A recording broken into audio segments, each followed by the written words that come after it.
My name is Carly. I'm 28.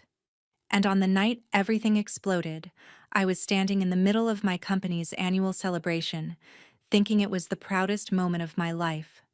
The music was loud, the lights were warm, and everyone was clinking glasses to toast my success. I'd built this business from nothing, and I wanted to share that victory with the one person I'd always put first, my sister. I had spent weeks choosing her gift, a delicate bracelet engraved with a small phrase that meant everything to me. For the girl I always protected. When I handed it to her in front of everyone, I was still smiling. I honestly thought this moment would heal us. She ripped the wrapping paper open, stared at the bracelet like it was something she'd found on the floor, and her lip curled. "This is filthy," she said, loud enough for the whole room to hear. Then, without even blinking, she turned, walked to the trash can beside the bar, and dropped my gift straight in, like she was taking out the garbage. The room went dead silent. I could feel dozens of eyes burning into my back, waiting for me to cry, to plead, to ask her why. My heart was pounding so hard I thought I might pass out, but on the outside, I didn't move. I didn't argue. I didn't beg. I just stared at that bracelet buried under crumpled napkins and empty cups, and realized that all the years I'd spent sacrificing for her meant absolutely nothing to her. In that exact moment, something inside me snapped into place. I smiled, raised my glass as if nothing had happened, and made 3 decisions. I would pull every investment I'd made in her life. I would take back the Tesla she flaunted like it was hers, and I would say one sentence that she would never forget. Stay until the end, because that sentence and those decisions turned my sister's public humiliation into the most expensive lesson she has ever learned. Stay until the end. Because that one sentence turned my sister's public humiliation into the most expensive lesson of her life. And before we go on, tell me, what city are you in? And what time is it there right now? When the applause awkwardly limped back to life and the DJ turned the volume up to drown out the tension, I walked off the stage like my legs were on autopilot. On the inside, I was shaking so badly I could barely breathe. On the outside, I kept my face calm, smiling at people who were pretending not to have seen what just happened. My phone buzzed in my hand. My best friend was texting, asking if I was okay, but I couldn't even look at the screen. I just needed to get out. I slipped through the side exit of the venue and stepped into the cool night air, and only then did I let myself feel the sting. That bracelet wasn't just jewelry, it was a summary of our whole life. When our parents died, I became the protector, the problem solver, the one who worked 2 jobs in college so my little sister could find herself. I paid off her credit cards, co-signed her first apartment, poured money into every half-baked business idea she had. I believed that if I just gave her enough, one day she'd finally feel safe enough to stop lashing out. That night proved I'd been lying to myself. I leaned against the brick wall, replaying the scene over and over in my mind. The smirk on her face, the way people gasped, the way some of them glanced at me with that mix of pity and curiosity, like they were watching a live-action drama. I thought about the Tesla she drove everywhere as if she'd earned it, the boutique I had quietly funded so she could pretend she was a self-made businesswoman, the rent I paid behind the scenes so she could brag about her luxury lifestyle. She had no idea how many times I'd chosen her bills over my own rest, her dreams over my health. And in front of everyone, she treated my gift like trash. I wiped my eyes, angry at myself for even tearing up. From that moment on, I promised I would never again let her decide my worth. I didn't know exactly how far I'd go yet, but I knew this much. The girl I always protected was about to find out what it felt like when I stepped away. Tell me honestly, if your own sister humiliated you like that in front of everyone you cared about, would you swallow it and move on? Or would that be the day you finally snapped? The next morning, my alarm went off at 6 a.m., but I was already awake, staring at the ceiling.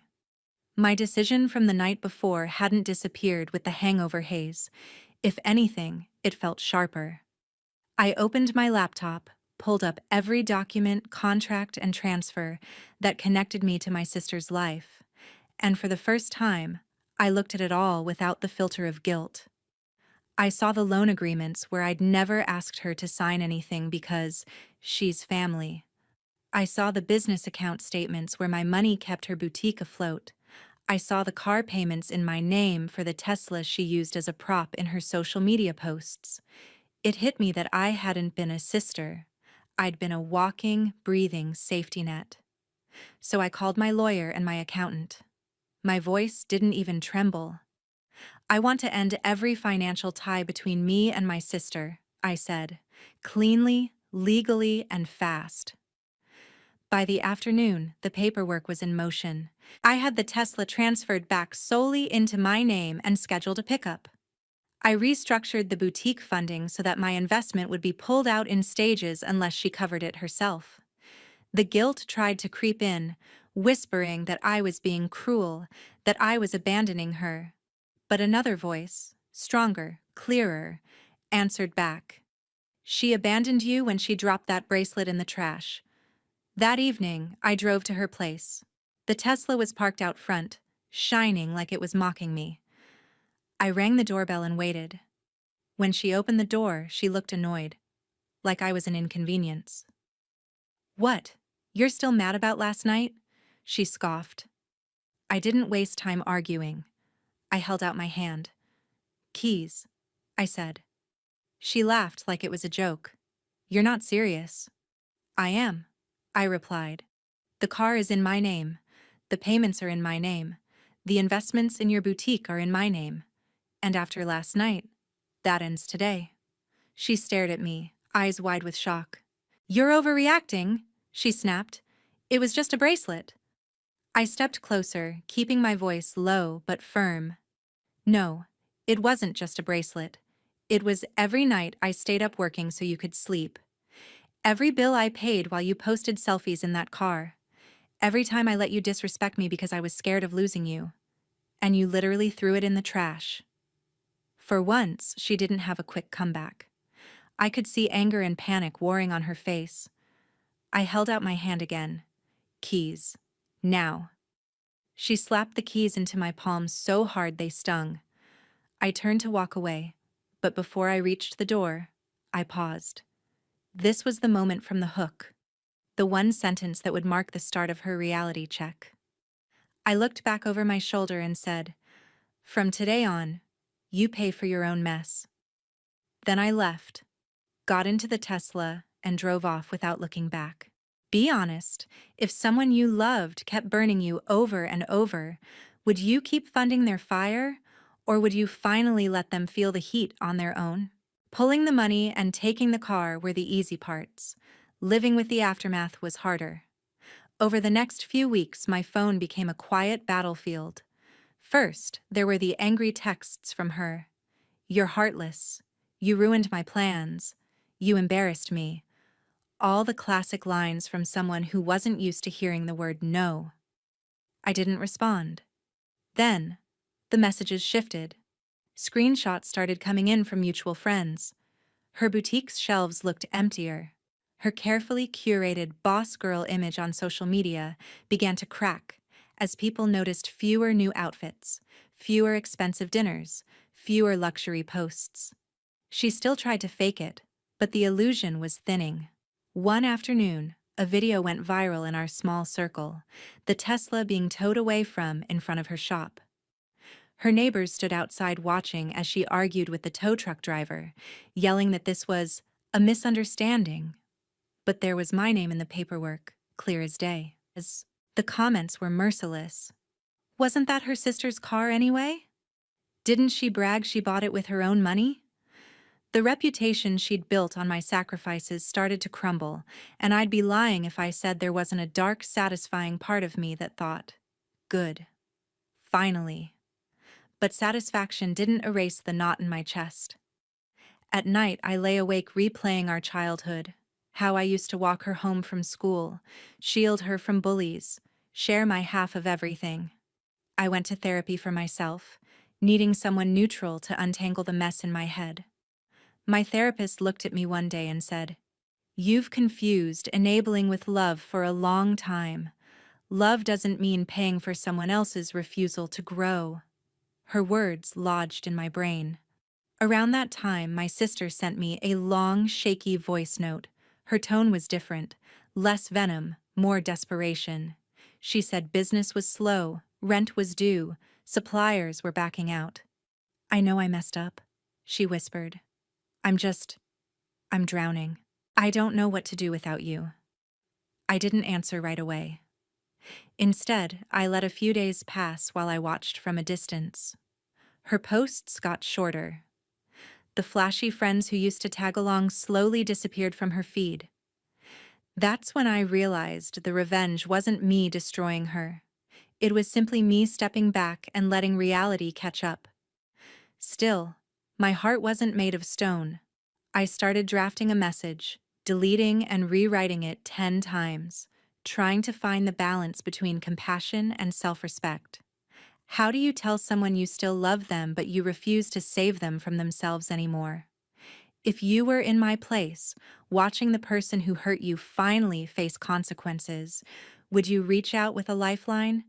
Or would you let them sink until they decided to swim on their own? 3 weeks after I took the Tesla, I got tagged in a live stream clip that made my stomach twist. My sister was on camera with an influencer, smiling like her life wasn't falling apart. They were in her boutique, holding up pieces from her collection, talking about relaunching and rising from the ashes. On the surface, it looked inspiring. But then I read the caption, "So grateful for real friends who step in when family turns their back." The comment section went wild. Some people cheered her on. Others asked questions she couldn't dodge. "Didn't your sister invest in your boutique? Is it true she took back the car you bragged about? Why are you blaming her when she supported you for years?" For the first time, the narrative wasn't completely under her control. Someone even wrote, "Humbling moment when the person you used as a stepping stone decides they're not a doormat." I stared at the screen, torn between anger and grim satisfaction. That night, she finally called, not with rage, but with something that sounded like genuine panic. "Carly, please," she said. "I can't keep up. The influencer wants results. My landlord wants money. My suppliers want invoices paid. I'm behind on everything. I know I was awful that night. I know I don't deserve your help. But can we please talk?" There it was, the crack in her armor I'd been waiting for. We agreed to meet at a small cafe away from people we knew. When I walked in, I almost didn't recognize her. The girl who used to spend hours perfecting her makeup now had dark circles under her eyes and a messy bun that looked more accidental than styled. Her voice trembled when she said my name. "I'm sorry," she blurted out before I even sat down. "Not just for the bracelet, for everything. For treating you like my personal bank, like my backup plan, like you owed me your life." I stared at her, searching for the manipulation I was so used to. But this time, there was no smirk, no eye roll, no dramatic sigh, just raw panic, and something that looked dangerously close to real regret. "Do you know why the bracelet hurt so much?" I asked quietly.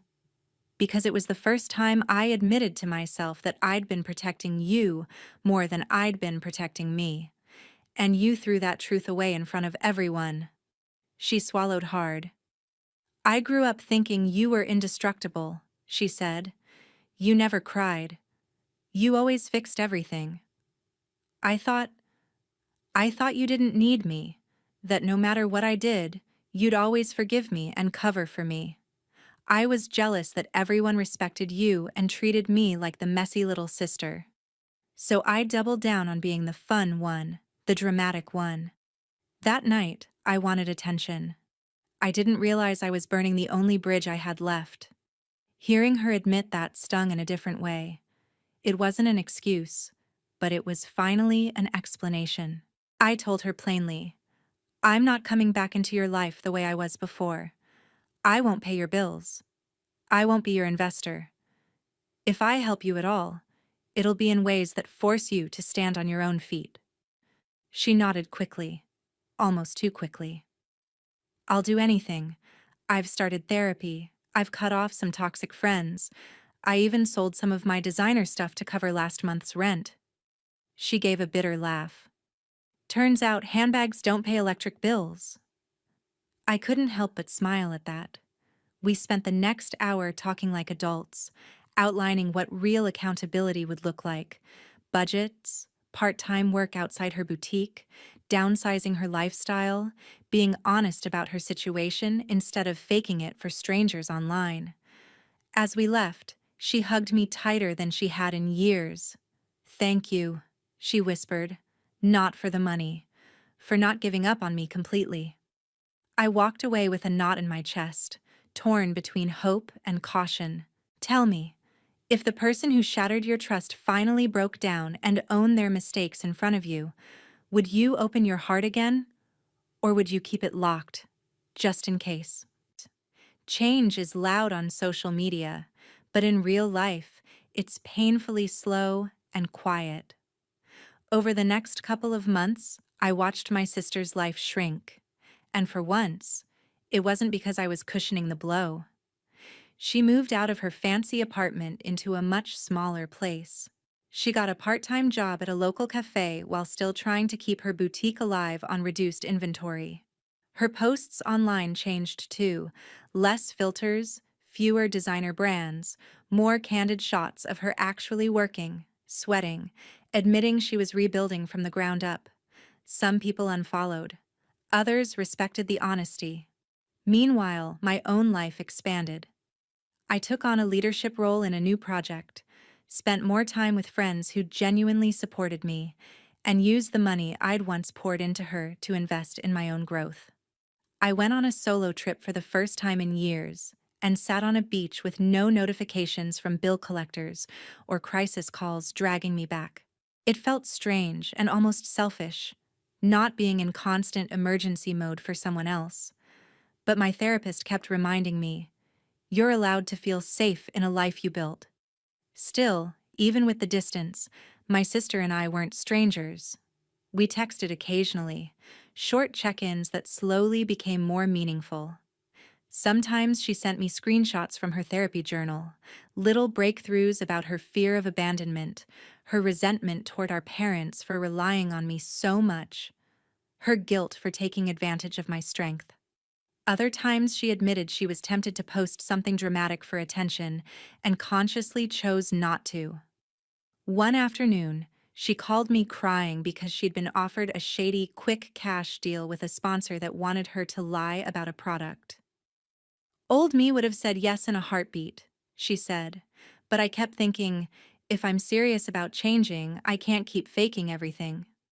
So I turned it down. I felt a strange mixture of pride and sadness. This was the version of my sister I'd always hoped existed under the chaos. But I never forgot the bracelet, the trash can, the years of being used. That memory didn't disappear just because she was finally doing the bare minimum of growing up. I had to keep reminding myself. My forgiveness didn't require me to go bankrupt emotionally or financially again. So I supported her in small ways that didn't cost me my sanity. I helped her brainstorm realistic marketing ideas for her boutique that didn't involve lying. I connected her with a financial coach instead of slipping her an envelope of cash. I bought one of her products, not for a discount, but at full price, because I wanted her to understand the difference between charity and genuine support. Slowly, our conversation shifted from crisis control to honest reflection. One night, she said something that stuck with me. "You know what hurts the most?" she asked quietly. "Not that you took back the Tesla, not that you pulled your investments. It's that for the first time, you let me feel what life is like without you catching me, and I realized how much I took you for granted." I swallowed hard, my throat tight. "Maybe that's what both of us needed," I replied. You needed to see life without the safety net, and I needed to feel life without the weight of holding you up. So let me ask you, if someone is finally showing consistent change, doing the work slowly and quietly, is that enough for you to rebuild trust? Or would you always be waiting for the old version of them to come back? The real turning point came on a day I didn't expect. My company was hosting another big event, not as flashy as the one from that infamous night, but important enough that investors, partners, and old colleagues were all there. I'd given a short speech about resilience and boundaries without naming names, but everyone who knew me understood there was a story behind my words. As the event was winding down, one of the coordinators came over looking nervous. "Carly," she whispered, "your sister is here. She says she needs to talk to you. She also asked if she could say something publicly." My heart dropped into my stomach. The last time she held a spotlight near me, she used it to humiliate me. I could have said no. I had every right to. But something in me was curious, maybe even ready. I told them to give her 2 minutes at the end, with one condition. No drama, no blaming, no twisting the story. If she broke that, the mic would be cut. She agreed. When she stepped onto the small stage, the room went uncomfortably quiet. She didn't look like the girl who once strutted around with a borrowed Tesla and an attitude.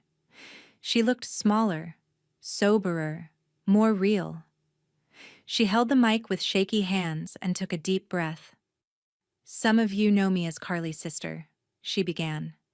"Some of you only know me from social media. But I need you all to know who I really am, and what I did." She didn't sugarcoat it. She described the night of the bracelet, the words she used, the way she threw it into the trash right in front of everyone. She admitted that she had built her entire image on money that wasn't hers, on sacrifices she never acknowledged, on a sister she treated like a credit card with feelings she refused to see. She talked about losing the car, losing the investments, watching her business almost collapse, and realizing that the real loss wasn't any of those things. It was almost losing me. Then, in front of the same kinds of people who had once watched me freeze in humiliation, she turned to where I was standing and said, "Carly, that bracelet you gave me wasn't filthy. My attitude was. You were the gift I treated like trash. You didn't destroy my life when you walked away. You saved it. I'm sorry. Not just for that night, but for every time I made you feel like you were only valuable when you were saving me." The room was so silent I could hear my own heartbeat. For a moment, I was back in that first party, everyone staring, waiting to see what I would do. Only this time, I wasn't frozen. I walked up to the stage slowly. She handed me the mic, eyes brimming with tears. In her other hand, she held something small and familiar, the bracelet. It was scratched, a little bent, but she'd fished it out of the trash that night after everyone left. She'd kept it. "I don't expect you to forgive me," she whispered. "But I needed you to know I finally see what you were trying to give me." I took the bracelet and held it between us. "Forgiveness doesn't mean going back to the way things were," I said, my voice steady. "It means I'm no longer going to bleed for what you did. I'm proud of the work you're doing. I'm glad you're finally standing on your own feet. But I'm not your safety net anymore. If we move forward, it's as two adults who respect each other, not as one savior and one victim." She nodded, tears spilling over, and for the first time in a long time, the hug we shared felt clean.